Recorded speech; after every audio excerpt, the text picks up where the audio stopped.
Hannah coming to you from the Beehive. Today is part 3 of my Sprinkles of Life note card series. There will be 5 parts total, with the last one being a note card holder. Today we are going to make this little note card right here with the ice cream that's stacked up. Isn't that cute? I just wanted to point out one more neat thing about this note card set.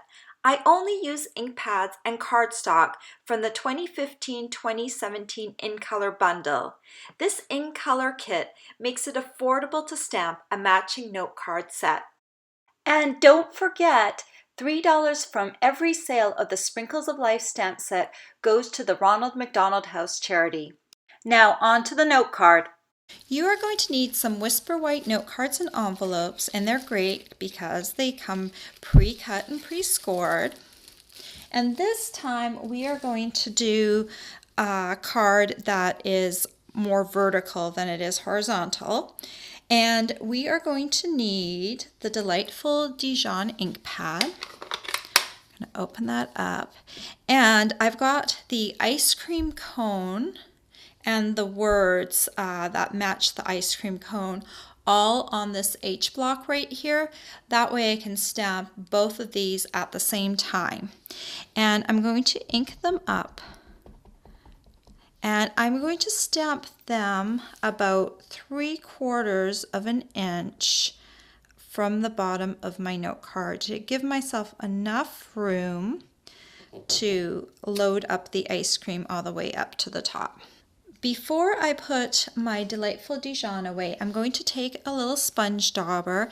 These again are the little thimbles with the sponge on the end, and they are great for sponging your edges, and in this case I'm using it to color my cone a bit.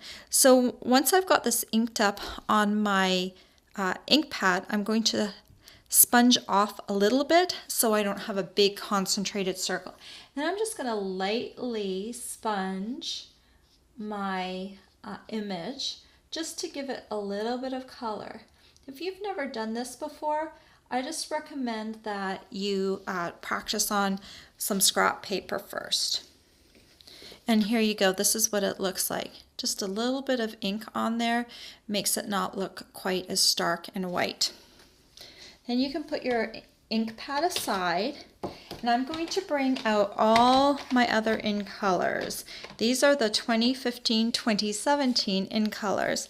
And I'm also going to bring out my Stampin' Scrub, and I'm going to bring in my cardstock pieces.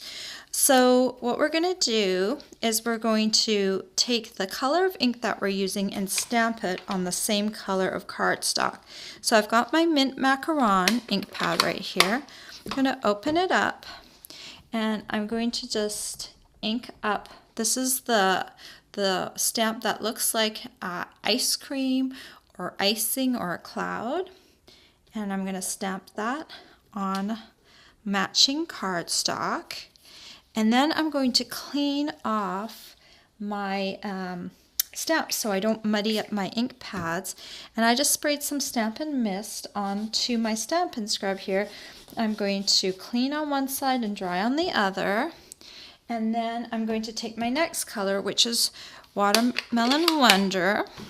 And I'm going to ink up my stamp on the matching cardstock. Just set that aside, and this should still be wet, so I'm just going to clean it. And then the next one I've got is Cucumber Crush. And let me open that up. And I'm going to ink this up. This really helps when you have the stamping scrub and you're stamping in a whole bunch of colors back to back. It's really nice to have this. I don't have to run to a sink or grab a paper towel or anything. It's just right there and I can work right at my table. Last but not least is Tip Top Taupe. And I'm going to ink this one up and stamp it on there. Okay, and I'm going to clean it off for the last time, and now it's clean. And then I'm going to take all of these pieces and I'm going to punch them out with my Tree Builder punch. this punch matches the Sprinkles of Life stamp set, so it's really cool.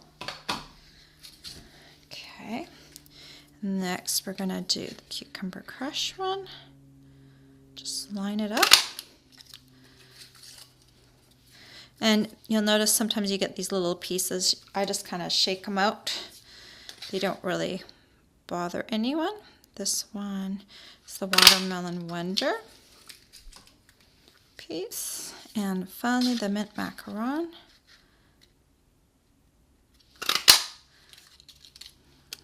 Okay. Oh, and then for the last thing that we are going to put on our ice cream, we're going to put a cherry on top.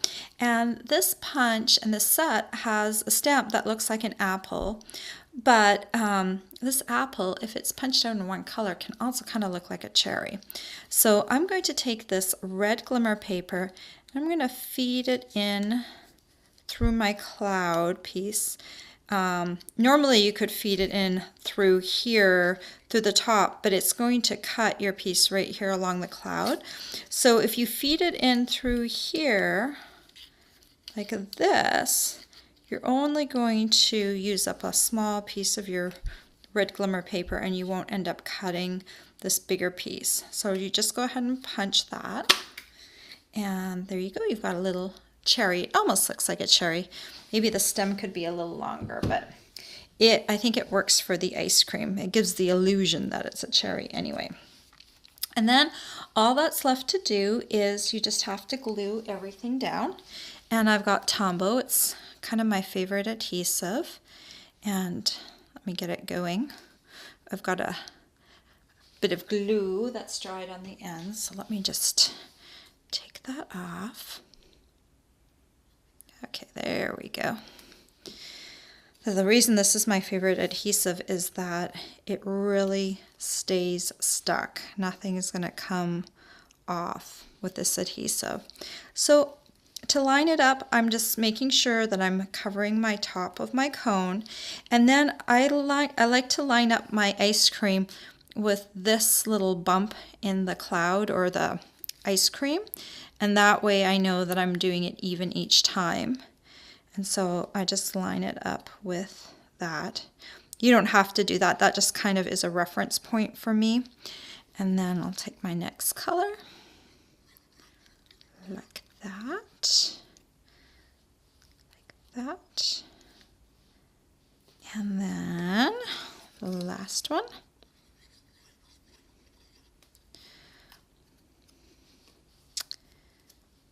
And then all we have left is our little faux cherry. I just need a dot of adhesive for that. And then we can stick that on top like so. And then the last thing that we have left to do is just to fold our score line like that. And because I've got these pieces of ice cream right here, you can always go to the back and do it from the back of the card to make it a little easier on yourself. And there we go. One more card for our pile. And remember, this was the one we made on the first day. And this is the one that we made on the second day. So we just have one more card to go. And then in 2 days, I will show you how to make a note card holder for all 4 cards. All the supplies you'll need to make this cute note card are available for purchase on my blog. Stay tuned tomorrow for part 4. Bye for now.